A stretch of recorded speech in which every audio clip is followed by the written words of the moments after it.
The last time anyone saw Kara Grant, she was 13 years old, wearing a denim jacket, faded jeans, and her favorite purple scrunchie. She had been walking home from Ridgewood Middle School with her identical twin, Kelsey. It was early November, 1994, just after daylight savings time, and the gray New Hampshire sky hung low over the sleepy town of Ashfield.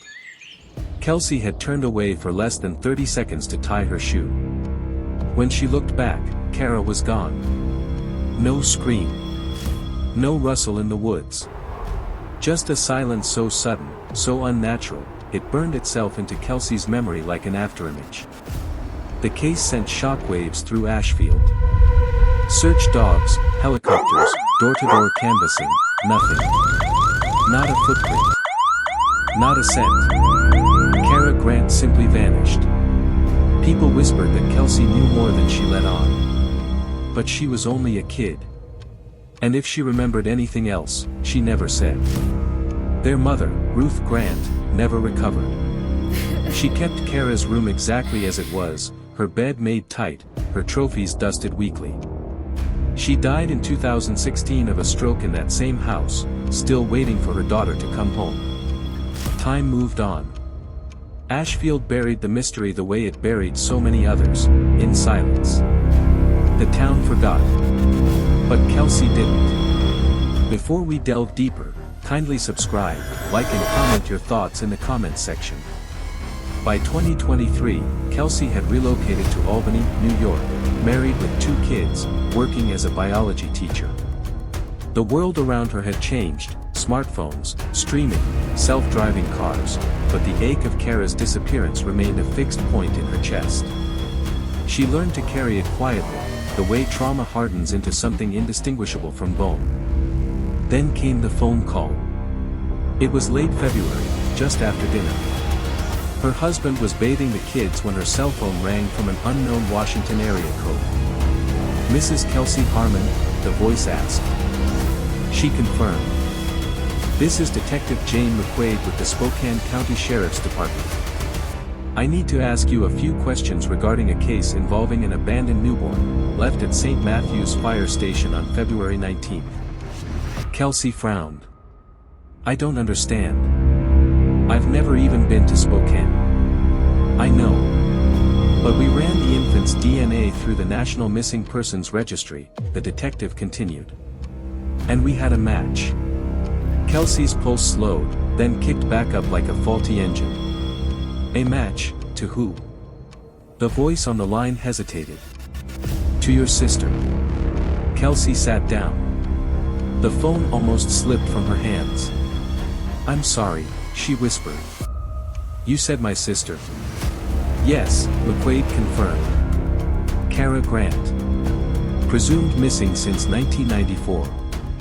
According to our system, this baby carries 50% of her DNA, consistent with a maternal link. And that's not all." But Kelsey barely heard the rest. Her vision was swimming. The memories she had forced down for almost 3 decades came rushing back. Kara's laughter, the walk through the woods, the moment she vanished without a trace. The detective was still speaking, but Kelsey only caught fragments. Surveillance footage, woman in her 40s, face partially obscured, time stamped 1 hour before the baby was found. A distant sound echoed in Kelsey's ears. Her daughter was laughing from the bathtub down the hall. "I need to see that footage," she finally said. "Please." "I'll send it," the detective replied. "But I should warn you, the face is mostly hidden." That night, the video arrived via a secure link. Kelsey clicked play with trembling fingers. A woman in a hooded jacket approached the fire station door just after midnight. She moved quickly, but not in panic, almost as if she'd done this before. She placed the baby carefully into the Dropbox, paused for a moment, and looked straight into the security camera. Her sunglasses reflected the red exit sign behind her, but it was the shape of her jaw that stopped Kelsey's breath. Even under the shadow of the hoodie, even after 30 years, she knew that face. It wasn't just familiar. It was hers. Before we delve deeper, kindly subscribe, like and comment your thoughts in the comments section. Kelsey didn't sleep that night.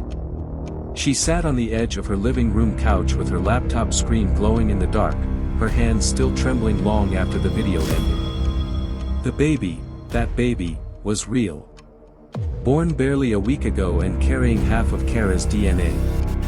That alone would have shattered her world. But it was the footage that broke something deeper. That face. That walk.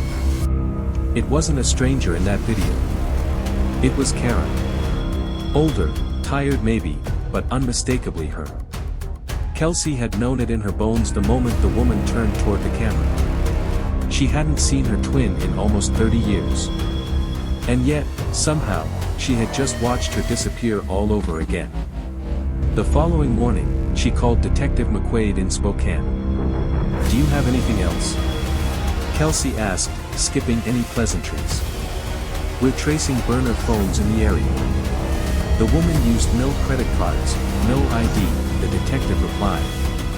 "We're checking nearby gas stations, bus routes. So far, nothing. Whoever she is, she planned this." Kelsey swallowed. Did she leave anything behind? There was a pause on the line. "Just one thing," McQuaid finally said. "An old silver bracelet. Tucked into the blanket with the baby. It's engraved with the initials, KG." Kelsey's breath hitched. Kara's bracelet. The one their mom gave them on their 12th birthday. Kelsey still had hers tucked in a box under her bed. Matching silver cuffs with tiny flower etchings. "There's a loan. She left it on purpose," Kelsey whispered. "She wanted me to know." "She wanted someone to know," McQuaid said.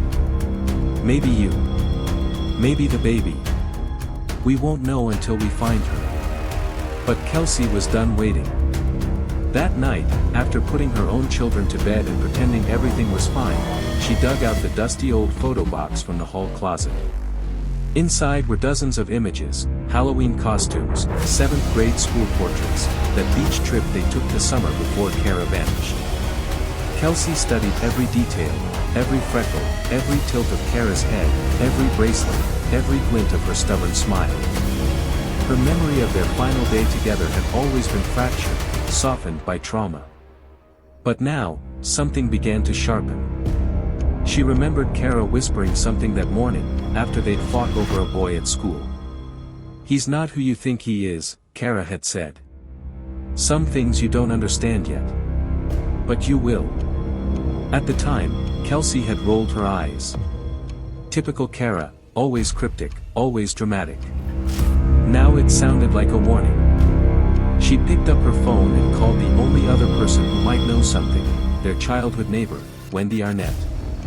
Wendy had been 15 back then, 2 years older than the twins, and had always taken a particular interest in Kara. She used to babysit them occasionally, and when the disappearance happened, she was one of the first to join the search. Kelsey hadn't spoken to her in nearly 20 years. "Wendy?" she asked when a sleepy voice picked up on the other end. "It's Kelsey Grant. From Ashfield." A long pause. Then, "Kelsey. My God. I haven't heard your name since, what, 2000. I need to ask you something," Kelsey said. "It's about Kara." Silence again. "You heard, didn't you?" Wendy said finally. "About the baby. So it's true?" Kelsey asked. "You've seen the news?" Wendy didn't answer right away. "I didn't see the news," she said carefully. "I was contacted, 2 days ago. By someone. About the bracelet." Kelsey's heart skipped. "What? Who contacted you?" I don't know," Wendy stammered. "It came in the mail. Just a letter. No return address. Just a message. It said, 'Tell her the house by the lake. She'll remember.'" Kelsey froze. The lake. There was a cabin their family used to rent every summer, tucked away in northern Vermont. They hadn't been there since 1993, a year before Kara disappeared. Kelsey hadn't thought about it in decades, but now the memory rose like a flare in her brain. Kara sitting on the back porch at sunset, legs swinging, whispering secrets into her diary. The lake stretching out endlessly before them. She knew exactly where that cabin was. "Wendy," she said, her voice tight, "can you send me the letter?" "I already did," Wendy said quietly.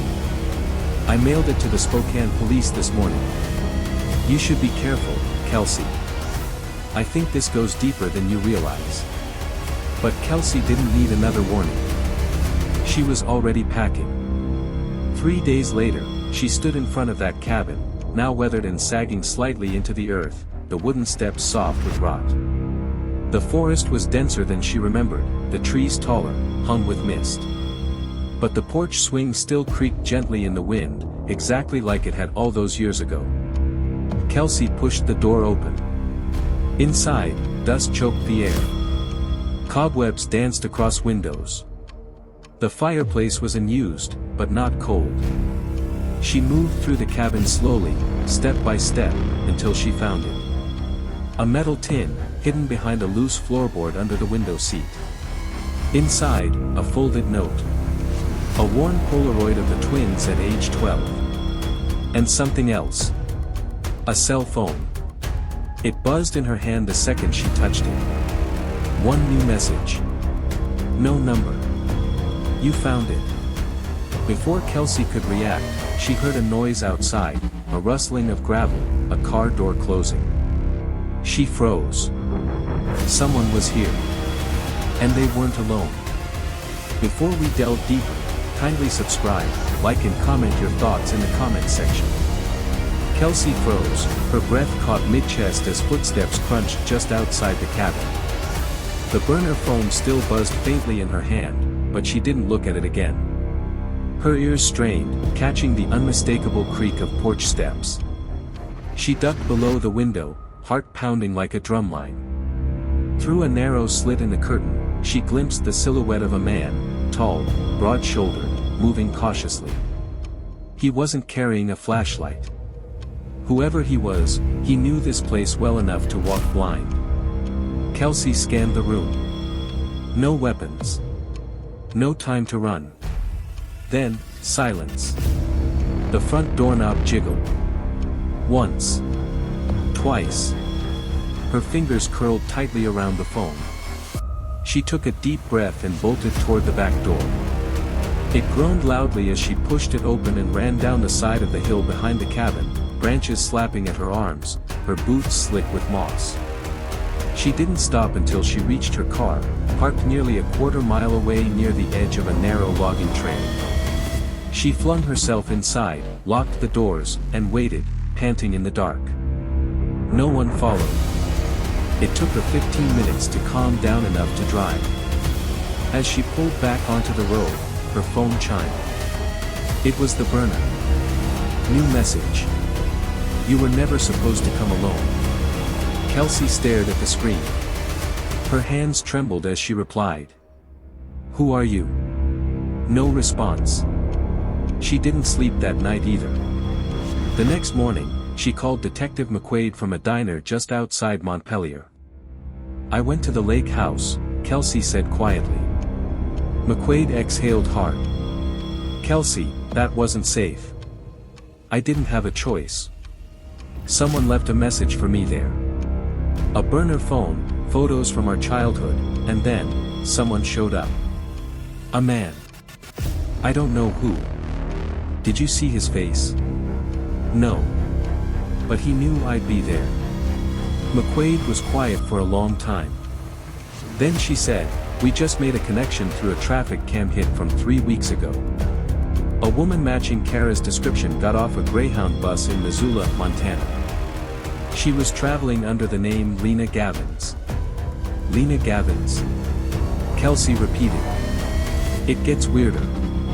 That name was also used to sign in as a doula at a home birth in Idaho last year.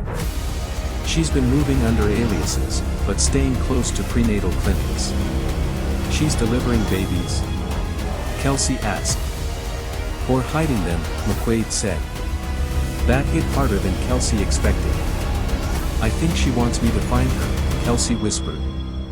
She left that baby for someone to find, McQuaid agreed. And she knew that DNA would bring everything back up. Kelsey gripped the edge of the table. What if she's in trouble? What if she's not? McQuaid replied. By the time Kelsey returned to Albany, she'd barely eaten or slept in 48 hours. Her kids barely recognized her hollow expression. Her husband was trying to be patient, but she could feel his quiet frustration building beneath the surface. That night, after they were asleep, she reopened the burner phone. One message sat unread, time-stamped while she had been on the road. Come alone again and next time I disappear for good. Underneath it, a GPS pin. A motel in Plattsburgh, just off the lake near the Canadian border. Her hands shook. This time, she didn't call the police. The Lakewood Motel was the kind of place that didn't care who you were as long as you paid in cash. Kelsey parked in the far lot and made her way to room 6. She knocked. No answer. She was about to leave when she saw it, an envelope taped to the underside of the plastic lawn chair by the door. Inside, another Polaroid. Kara again, now older, her hair shorter, holding a baby in her arms in front of a window with sheer white curtains. Behind her, visible in the reflection of the glass, a man. Half-turned. Wearing what looked like a flannel shirt. His face, disturbingly familiar. Kelsey felt the ground tilt beneath her. That was Mr. Lanier. Their 8th grade science teacher. It couldn't be. He would have been in his 40s when Kara vanished. A quiet man. Polite. Always helpful. Never married. Her skin prickled. She took a photo of the image and texted it to McQuaid. A few minutes later, the phone rang. You said his name was Lanier? McQuaid asked, breath tight. Yeah. Why? He left Ashfield in 1995.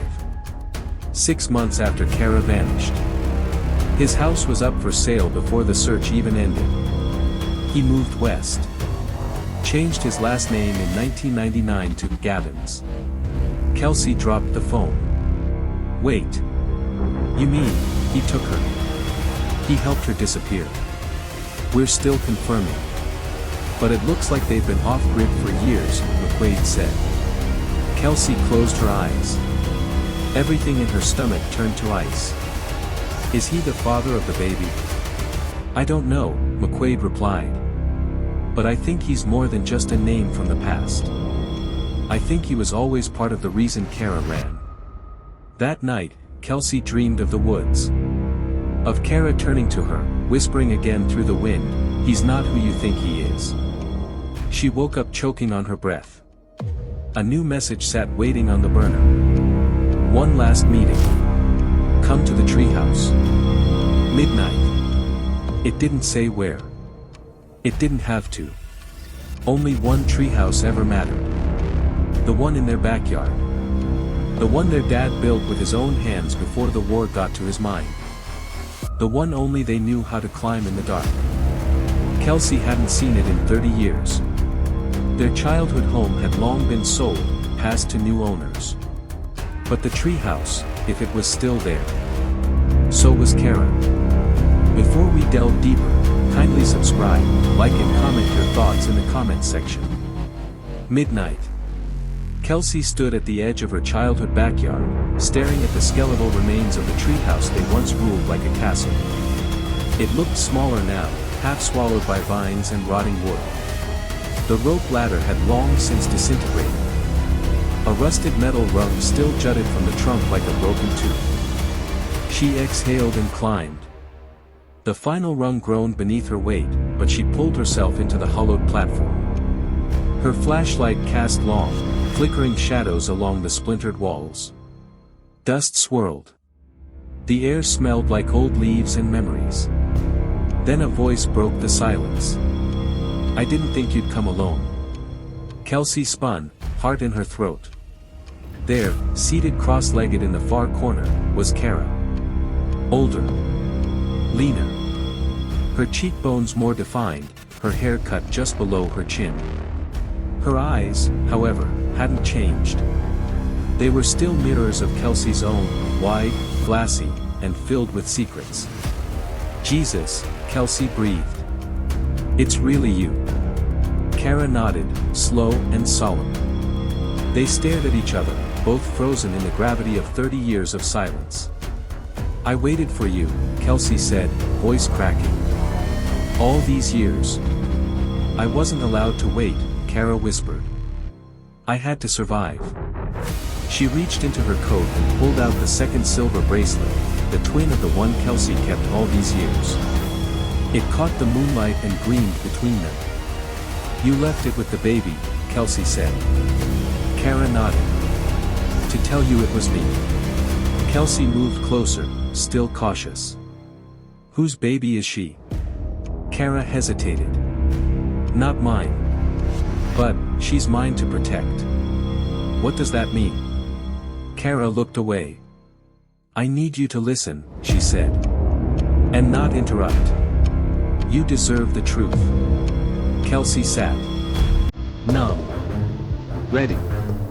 Terrified. "I was taken," Kara began. "It wasn't a runaway. That day in the woods, I saw someone I recognized. Mr. Lanning." Kelsey stiffened. "He called me over. Said you'd been hurt. I followed him, and he drugged me." Kelsey's hands clenched. "He drove me north, kept me in an abandoned farmhouse. At first, I thought he was just crazy. But he was organized. Obsessed. He'd been watching us for months. And I wasn't the first." Her voice cracked. "There were other girls. 2 before me. I don't know what happened to them." Tears streamed silently down Kelsey's cheeks. "He made me someone else," Kara continued. "Changed my name. Gave me new clothes, new rules. He knew constantly. He said he saved me from a life of disappointment. That he was giving me a purpose. And when I fought back, he took it out on others." Kelsey's voice trembled. "Why didn't you run?" "I tried," Kara said, bitterly. "Twice. The second time, he made me watch him hurt someone else. A pregnant girl. She died. He buried her behind a cabin in Idaho." Kelsey covered her mouth. "He was building something," Kara said. "A movement. He believed the world was poison, that children should be raised free of the system. He used home births, unregistered names. He stole babies from broken homes, from runaways." "And the baby?" Kelsey asked. "The one you left at the fire station?" Kara's eyes softened. "Her name is Evie. Her mother was 17. She begged me to take her. I couldn't raise her. I couldn't let him have her. So I ran. I stole her in the night and left her where she'd be safe." Kelsey's heart ached. "And now? He's looking for me," Kara said. "He knows I betrayed him." Suddenly, a twig snapped below. Both sisters turned. Kara reached into her jacket and pulled out a worn revolver. Her hands didn't shake. She crawled toward the hatch and peered down. Kelsey followed, her pulse thundering. Below, through the branches, they saw a figure approaching. Flashlight off. Silent steps. A man's silhouette. It was him. Lanier. Or whatever his name was now. Kelsey backed up. "Call the police," Kara whispered.